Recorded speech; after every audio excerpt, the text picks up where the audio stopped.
Good afternoon, everybody. Good afternoon, ladies. That's our group over there. So typical, though. Welcome to the regular council meeting, City of Gulf Shores, September the 8th. Call the meeting to order and ask Pastor Larry Wood from St. Andrew by the Sea to lead us with the invocation. Hello, sir. Thank you, Mayor Kraft, mayors of the council. May we all bow together. Our God, we thank you for the ways that you make us a community. You bring us together for all kinds of good things.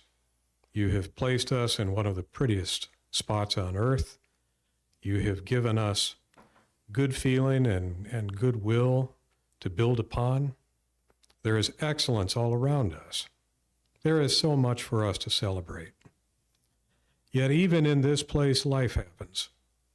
And today we acknowledge the times that we as a community need to be in care for each other and to reach out to rebuild when things have come along unexpectedly. And today we will even celebrate one particular way in which those who have experienced the hardest of times have made something good from them. These are the things that we can do as a community. We ask your blessings upon us all tonight. Bring us together with a heart and a mind to do what is needed for each other.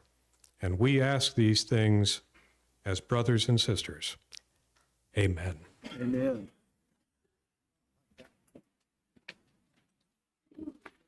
I pledge allegiance to the flag of the United States of America, to the republic one nation, under God, indivisible, with liberty and justice for all.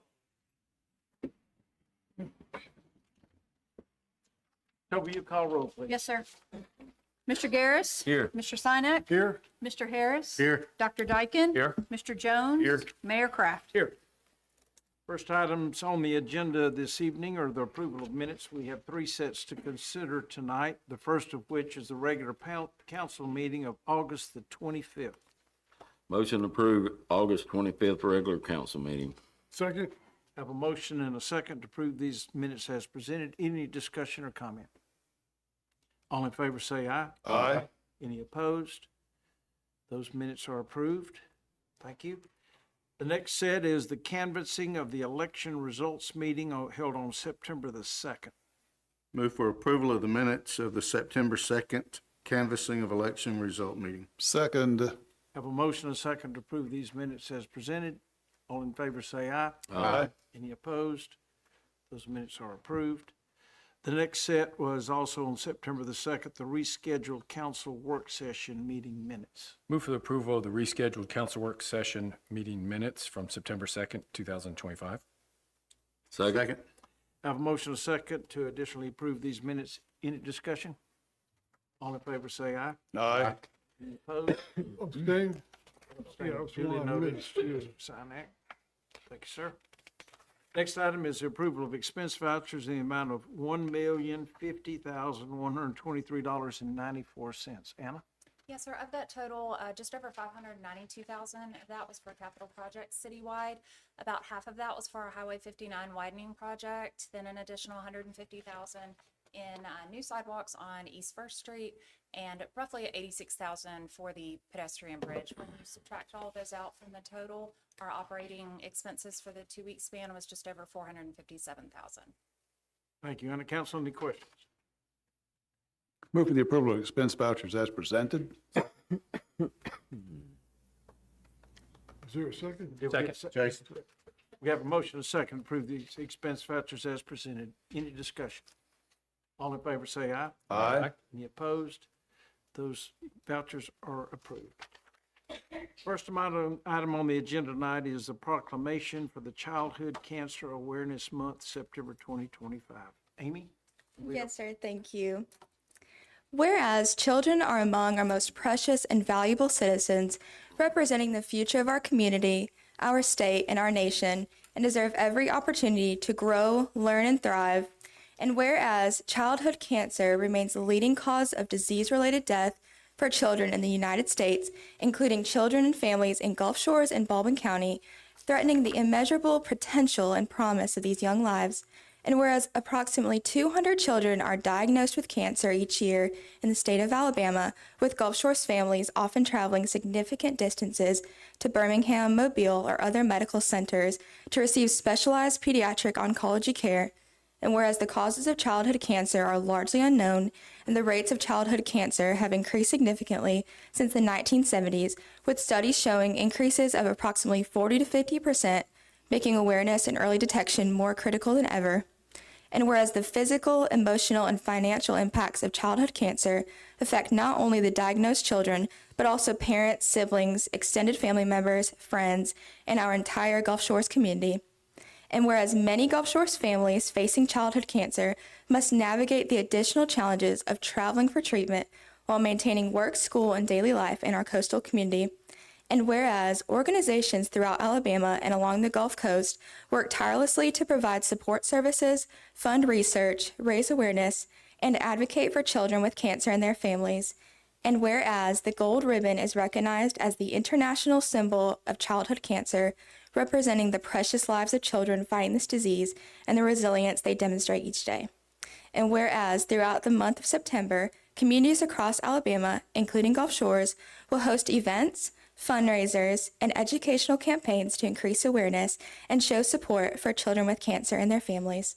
And whereas the City of Gulf Shores is committed to supporting all families in our community, particularly those facing the extraordinary challenges of childhood cancer.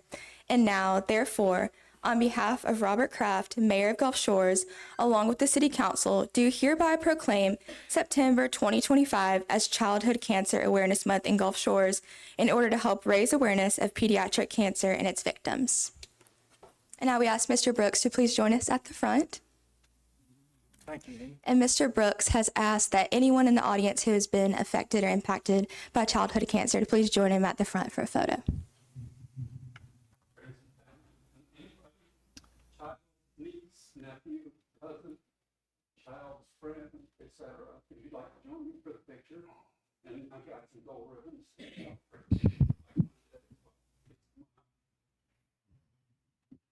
Jeff, I don't have that experience, thankfully, but I'm gonna come stand with you if it's okay.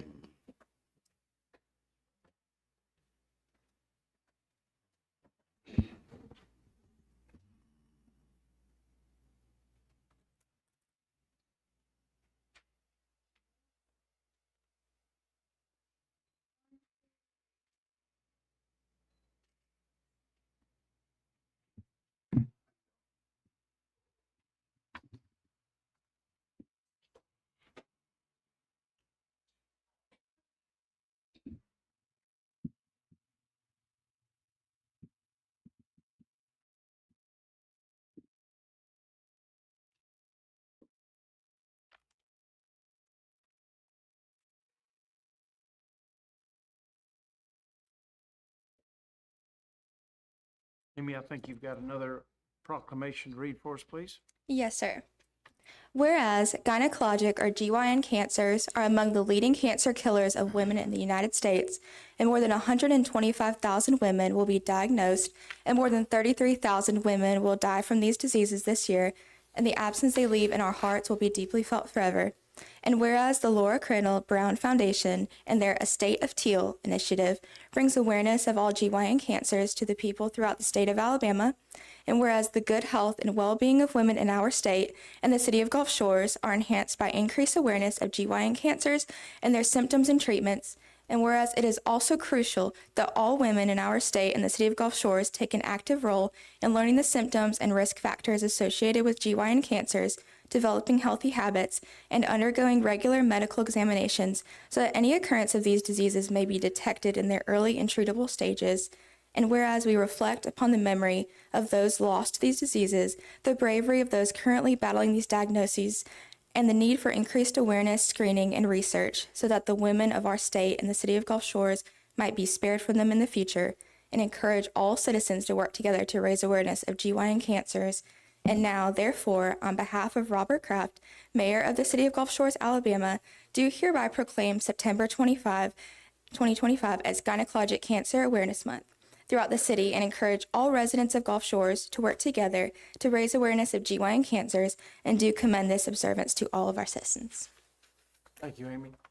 This group was unable to attend tonight. They thanked us for the presentation and asked us to mail it to them, so. Again,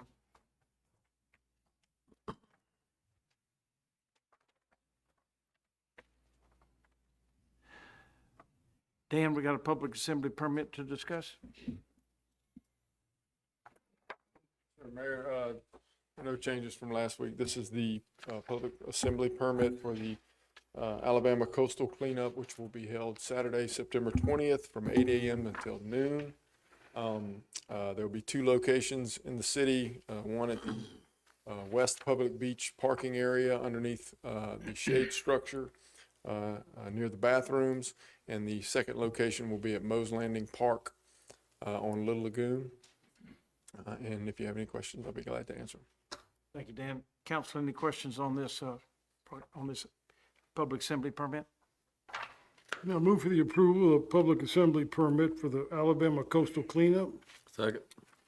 Have a motion and a second to approve this application as presented. Any discussion? All in favor say aye. Aye. Any opposed? That permit is approved. Thank you, Dan. On to new business. The first item on the agenda is Resolution 7024, which is to accept FA Grant 47 from the Airport Authority. Jesse? Yes, afternoon, Mayor and Council. So no changes since last week. This grant is for our Airport Improvement Program grants, the design of our fillets at the airport. So when aircraft taxi into the terminal ramp, it's providing extra space for them, but no changes to that. And this is design services. And the plan is for design this fall and construction in 2026. Thank you, Jesse. Council, that's Resolution 7024. Move for the Motion to adoption. adopt. Go ahead. Go ahead, Joe. Motion to adopt resolution 7024. Second. Have a motion and a second to adopt this resolution as presented. Any discussion or comment? All in favor say aye. Aye. Any opposed? Resolution 7024 is adopted. Jesse, 7025. Yes, sir. This is the second component of the Airport Improvement Program grant. This is grant number 48, and the amount of $120,000 for the purpose of design of our perimeter road at the airport. And this would be for the design this fall and construction in 2027, and no changes since last week. Thank you, Jesse. That's Resolution 7025. Move for the adoption of Resolution 7025 and waive its reading. Second. Have a motion and a second to approve and adopt this resolution as presented. Any discussion? All in favor say aye. Aye. Any opposed? That resolution is approved and adopted. Next, Toby, we have a Resolution 7026. We have a board appointment. Yes, sir. There are no changes from last week. This resolution is to reappoint David Mayfield to the Beautification Board to serve a full term of 3 years, ending on September 1st of 2028. And I'll be happy to answer any questions. Thank you, Toby. David is here. Thank you, David, for your past and future appointment. Any questions for Toby? Motion to adopt resolution 7026. Second. Have a motion, a second to adopt a resolution 7026 as presented. Any discussion? All in favor say aye. Aye. Any opposed? 7026 is approved. Thank you. Clint, resolution 7027. Yes, this is to approve change order number 1 to Person Services Corporation for the Justice Center, an amount not to exceed $184,668 and 34 cents. There's no changes from last week. Be glad to answer any questions if you have any. Thank you, Clint. Council, any questions on resolution 7027 for Clint? Move for the adoption of resolution 7027 as presented. Second. Have a motion and a second to adopt this resolution as presented. Any discussion? All in favor say aye. Aye. Any opposed? 7027 is approved and adopted. Clint, one more, 7028. Yes, this is to award the Fire Department Training Facility Tower Construction Contract to McInnes Construction based on their proposal in an amount not to exceed $772,082. There's no changes from last week. Be glad to answer any questions if you have any. Thank you, Clint. Council, any questions for Resolution 7028? I have a little to share. Last week, we wrestled with this quite a bit, and I'm asked some questions of the chief after the meeting and learned that this is a 4-year-old project. I mean, I didn't realize we've been on it this long, and we hired management and have overseen management by hired engineers and consultants that have been for this entire time telling us this was going to come in around $500,000. So now we come up with almost 50% more than was originally budgeted approved. And it's seemingly we don't have any recourse or choice but to award this bid way in excess of what we had planned. So while the clock ticks, I don't know that it's likely that the price drops.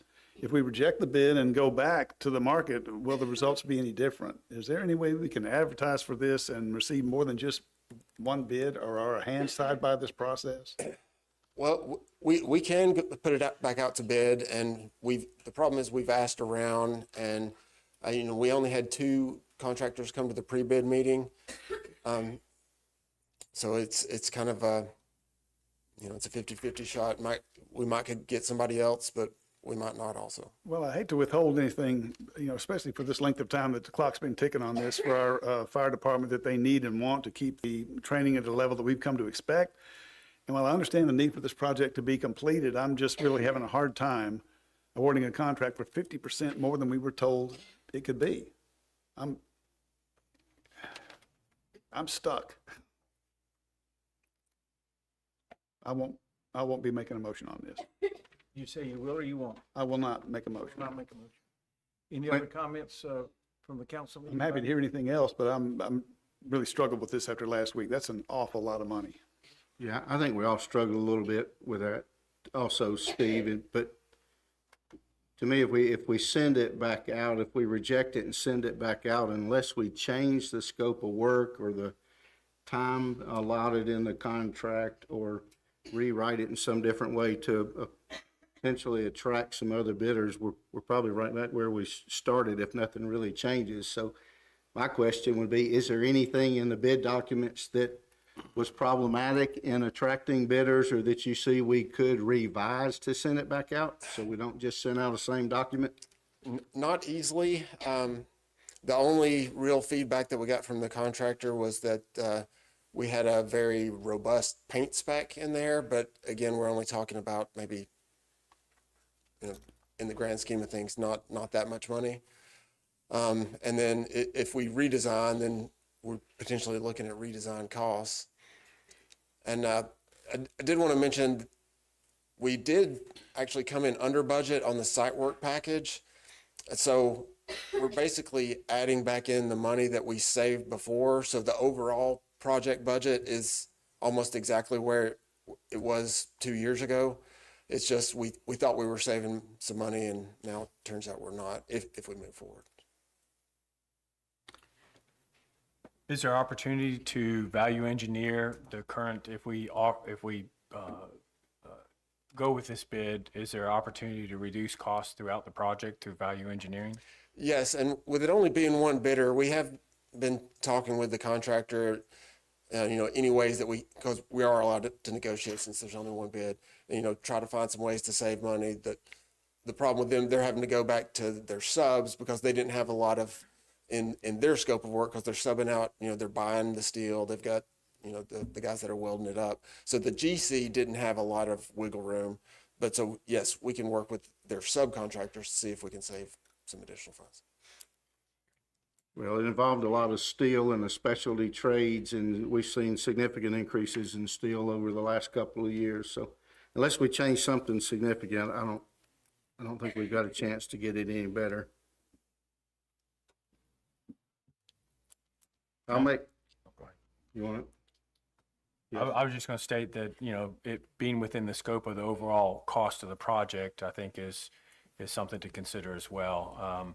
We've seen all of our projects come in over our estimates, and I would love for us to delve more into figuring out how we can come up with more legitimate estimates in all the projects that we do at the city, because this is not a unique experience for this project. We've had overruns on the Highway 59 project, the pedestrian bridge, the Justice Center, you know, all the things that we've designed and had experts tell us their estimated value, and then our bids come back significantly more. So I would love for us to investigate internally how we can do a better job internally estimating these projects, as well as using any external resources that hopefully could do a better job.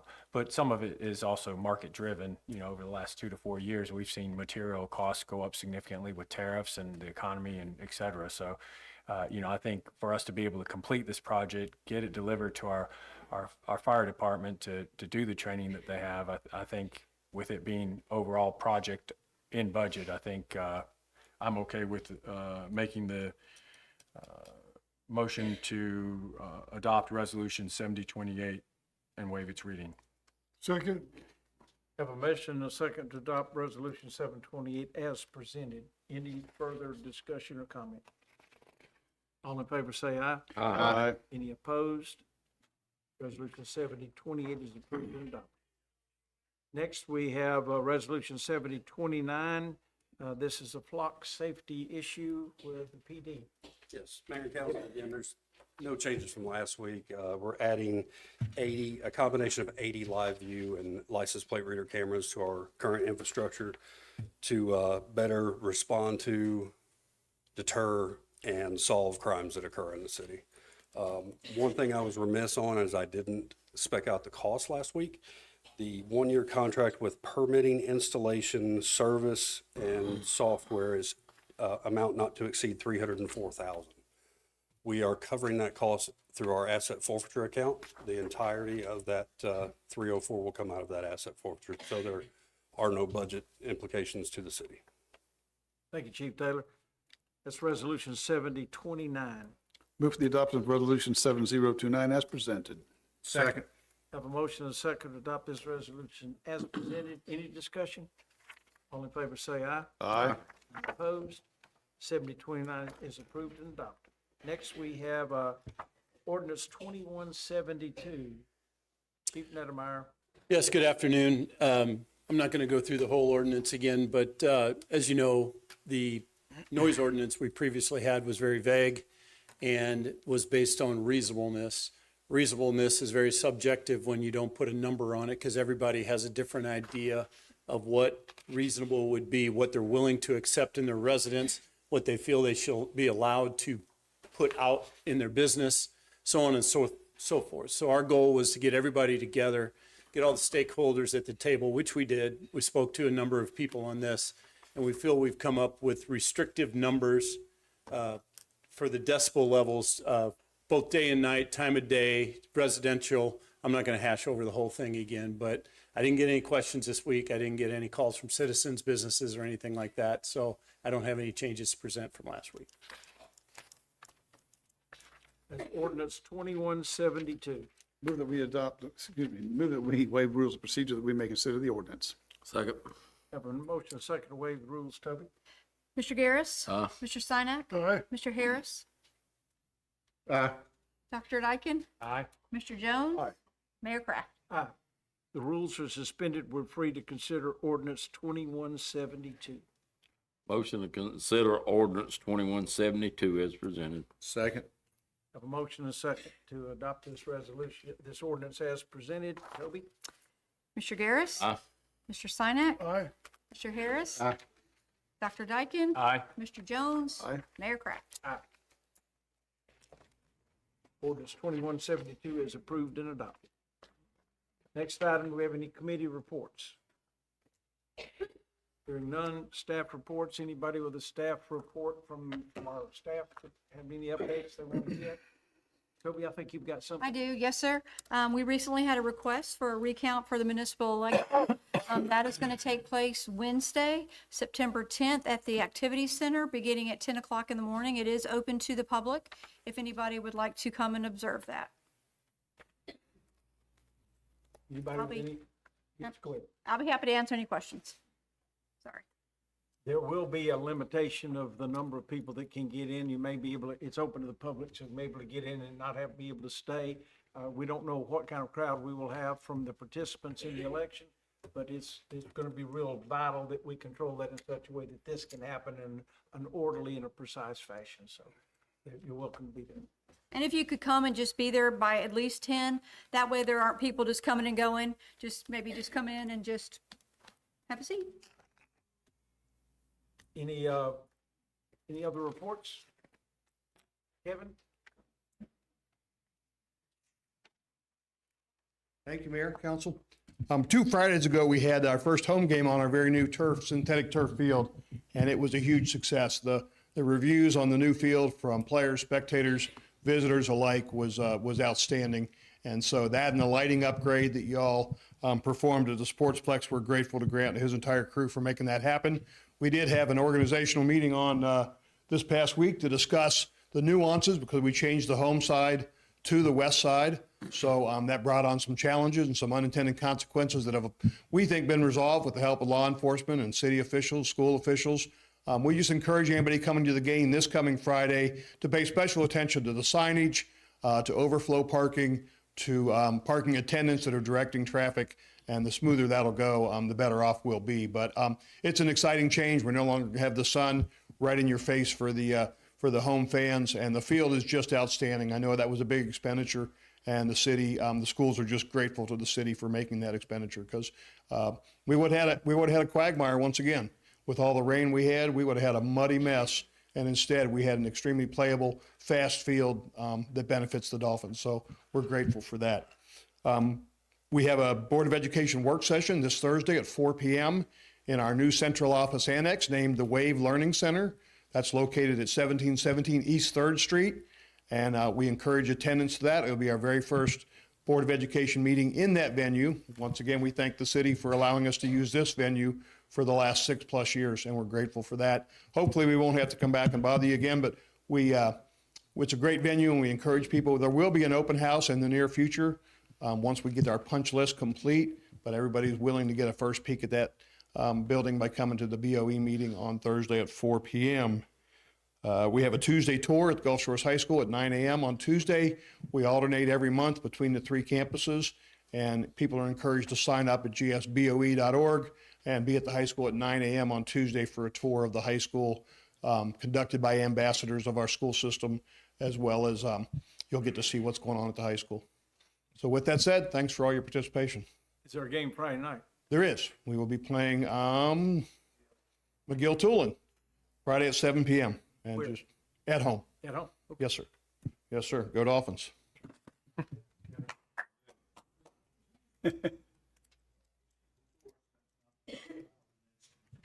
That's what I meant. A week from tomorrow, next Tuesday, is Tuesday tour. So you can come to high school at 9 o'clock, but we're not going to give you a tour. So we'll see you a week. We'll give you a week from Tuesday. Thank you, Kevin. Thank you. Now, a hand raised in the back. Not come to the microphone, please.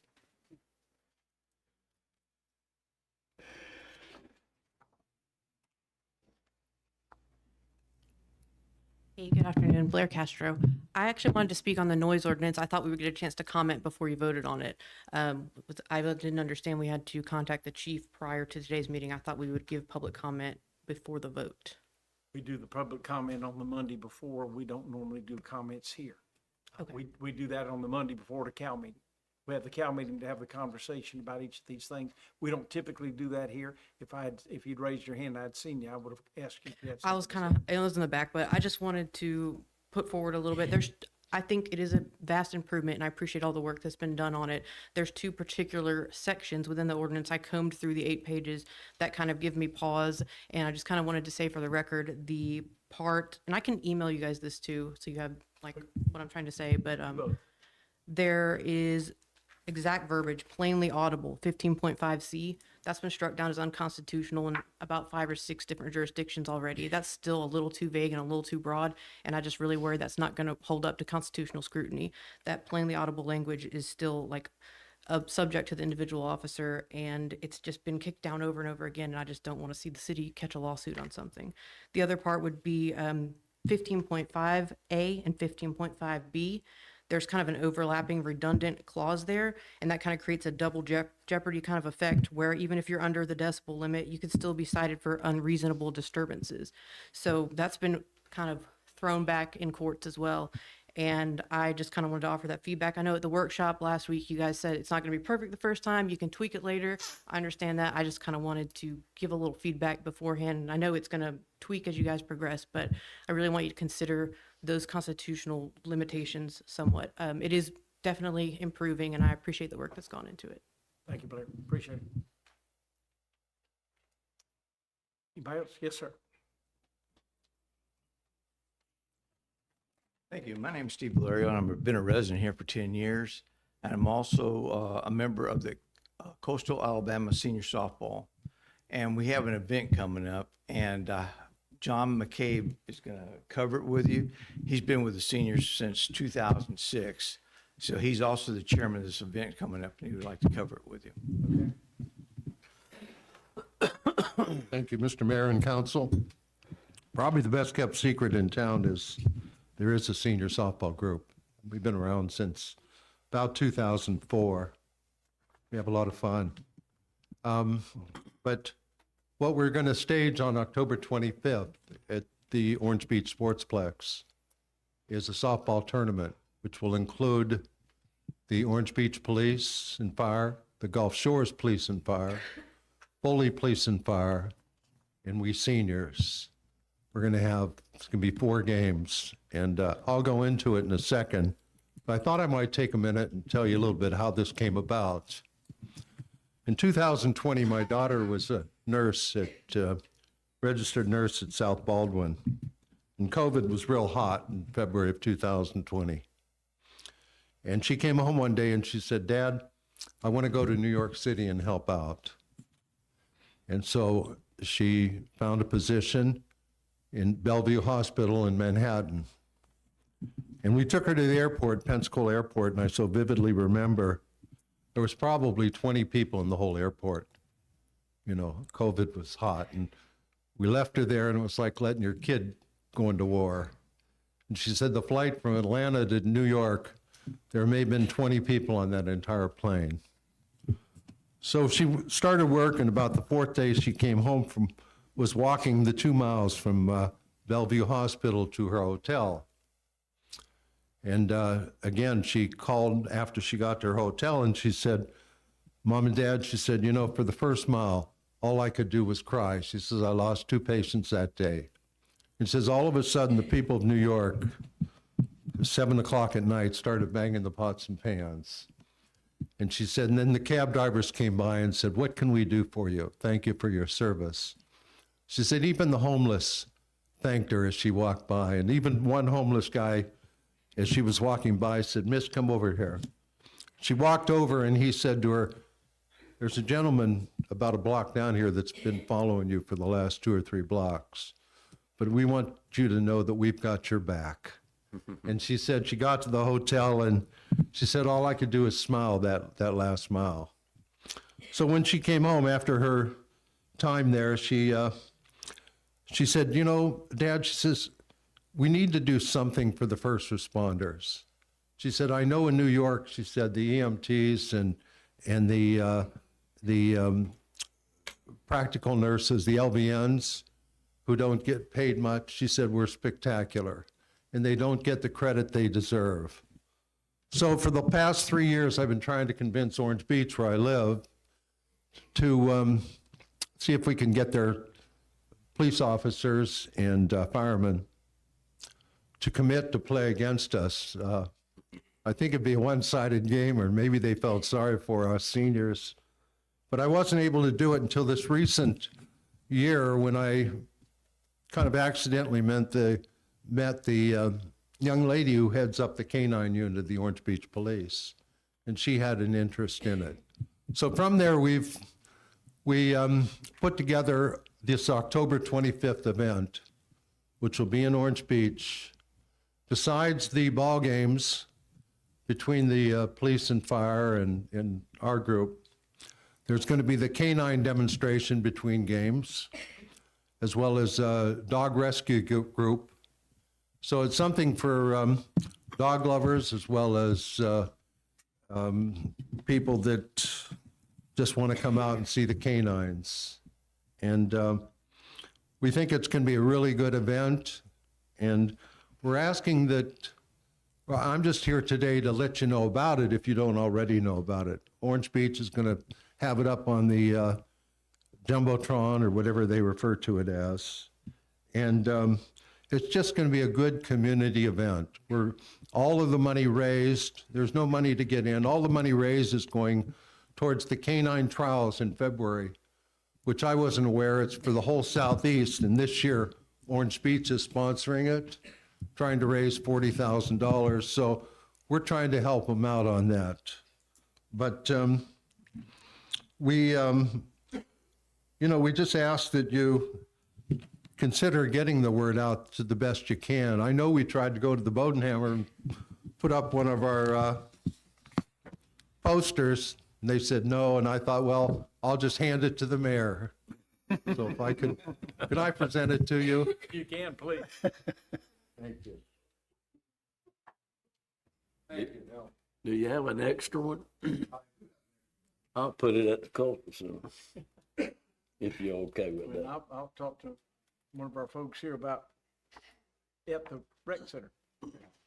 So anyway, one thing interesting about the Gulf Shores is the fact that when we started to move on this a little bit, they're the only one of the jurisdictions, if you will, that wanted to put two teams in.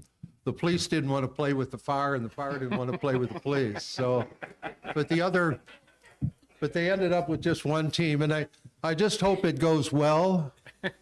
We purposely made the date so it wouldn't interfere with Alabama football, and we're confident, and we hope it becomes an annual event, because how often do the citizens get out to meet and greet the police officers and the firemen and to thank them in a positive vein and location? So that's what we hope to do, and we hope that maybe next year Gulf Shores might take over and do it. So thank you for letting me present this. Appreciate it. Thank you, John. Anybody else? Yes, please. Mayor, Council, Cindy Shanks. I think most all of you know me. Selling real estate down here 32 years. I wanted to discuss the raised pedestrian crosswalks that you want to put in on Gulf Pines on East 4th Street. I've had a house over there for 20 years, and I moved in it 7 years ago, remodeled it, and I love living across the street from the park. But I don't know if you're aware that between the streets, the East 22nd, 23rd, and 24th, there's only about 200 feet. So you go in and put 3 crosswalks, we're just going to be doing bumpity, bumpity, bump down the street, you know? So they're very visible marked crosswalks on East 23rd and East 22nd and East 3rd and 21st for the walkway to the schools. And they're very visible. Are you going to put the raised crosswalks there? I haven't looked at the plans. Lee, does anyone know where the plans, how they line up? Jenny. Jenny. There we go. Or over on West Canal and East 22nd or to Sims Park? I mean, the only thing I know of is they're only going in on East 4th Street. So the raised crosswalks were something that we have been evaluating with traffic calming measures in that area. And that was one option that we looked at for traffic calming. But at this point in time, we were not planning to move forward with any raised crosswalks in that neighborhood right now for exactly the reason you mentioned, that the intersections are quite close together. So we have added some stop signs in the area, and we Which did has helped, and I was repaint the going to say it's helped crosswalks. tremendously. They can't go flying down the street anymore because they have to stop at 23rd. Yeah, and we repainted the crosswalks and added the stop bars and got those all painted. But they're not repainted there at 22nd and 4th Street. They're not. They are up there at 3rd. We repainted the ones that were in poor condition so that they would be visible. And we want those to meet visibility guidelines and so everyone can see them well. Which I can't see them all around town except there on 4th. So you might just want to They might not have gotten to it yet. Sure, we'll take a look at that. But Okay. we are not planning to really move forward. My recommendation would not be to move forward with raised intersections at those locations at this time. Okay, thank you. Thank you for your comments. Anybody else? Anything? Is there a motion we adjourn? So moved. Second. We stand adjourned. Thank you for doing this. Next Monday, we will be back here doing it again.